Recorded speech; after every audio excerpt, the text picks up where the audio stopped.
Hormuz প্রণালীতে আবারও যুদ্ধের গন্ধ। একদিকে মার্কিন অবরোধের শিকড়, অন্যদিকে ইরানের সরাসরি হুঁশিয়ারি। ইরানের তেলবাহী জাহাজে হামলা হলে মধ্যপ্রাচ্যে মার্কিন ঘাঁটিগুলোতে চালানো হবে ভারী আঘাত।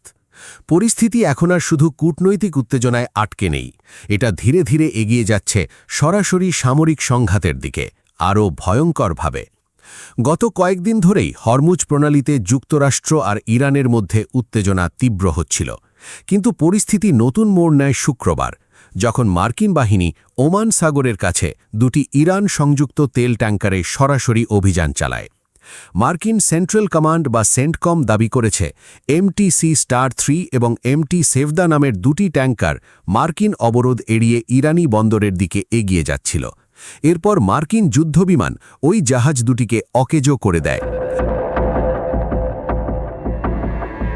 ওয়াশিংটনের দাবি এটি ছিল অবরোধ কার্যকর রাখার স্বাভাবিক পদক্ষেপ, কিন্তু তেহরানের চোখে এটি সরাসরি আগ্রাসন। ইরানের রেভলিউশনারি গার্ড IRGC এরপরই ভয়াবহ হুঁশিয়ারি দেয়। তাদের বক্তব্য, ইরানের তেল ট্যাঙ্কার কিংবা বাণিজ্যিক জাহাজের বিরুদ্ধে যে কোনো আগ্রাসনের জবাবে মধ্যপ্রাচ্যে মার্কিন স্বার্থ ও ঘাঁটিতে চালানো হবে ভারী আঘাত। আর শুধু কথায় থেমে থাকেনি তেহরান। IRGCর এরোস্পেস ইউনিট জানিয়ে দিয়েছে তাদের ক্ষেপণাস্ত্র আর ড্রোনে ইতোমধ্যেই টার্গেট লক করা আছে, এখন শুধু ফায়ার করার নির্দেশের অপেক্ষা। এই বক্তব্যের পর থেকেই মধ্যপ্রাচ্যের সামরিক পরিস্থিতি আরও অস্থিতিশীল হয়ে উঠেছে, কারণ এটি আর কেবল হুমকি নয়, বরং সম্ভাব্য হামলার সরাসরি ইঙ্গিত। এর মধ্যেই জাতিসংঘে বিস্ফোরক অভিযোগ তুলেছে ইরান।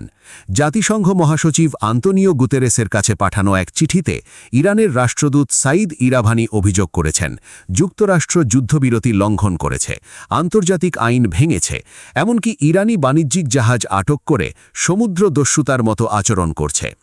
ইরান স্পষ্ট বলছে, এই অবরোধ আর হামলা পুরো অঞ্চলকে ভয়াবহ যুদ্ধের দিকে ঠেলে দিতে পারে। আর এর পরিণতি শুধু মধ্যপ্রাচ্যেই সীমাবদ্ধ থাকবে না, এর প্রভাব পড়বে পুরো বিশ্বের নিরাপত্তা ও অর্থনীতিতে।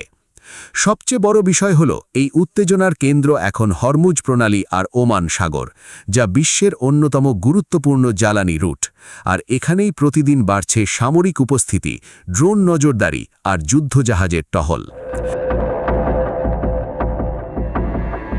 বিশেষজ্ঞরা বলছেন, যদি মার্কিন বাহিনী আরও ইরানি জাহাজে অভিযান চালায় অথবা ইরান সত্যিই পাল্টা হামলা শুরু করে, তাহলে পরিস্থিতি কয়েক ঘন্টার মধ্যেই পুরো মধ্যপ্রাচ্য জুড়ে ছড়িয়ে পড়তে পারে। কারণ ইরান ইতোমধ্যেই দেখিয়ে দিয়েছে তারা শুধু প্রতিরক্ষায় নেই, পাল্টা জবাব দিতেও প্রস্তুত। অন্যদিকে ওয়াশিংটনও পিছিয়ে আসার কোনো ইঙ্গিত দিচ্ছে না, বরং মার্কিন প্রশাসন সাফ জানিয়ে দিচ্ছে অবরোধ আরও কঠোর করা হবে। ফলে এখন পুরো বিশ্ব তাকিয়ে আছে হরমুজের দিকে, কারণ একটি ভুল সিদ্ধান্ত, একটি ক্ষেপণাস্ত্র অথবা একটি ট্যাঙ্কারে নতুন হামলা পাল্টে দিতে পারে পুরো অঞ্চলের ভবিষ্যৎ।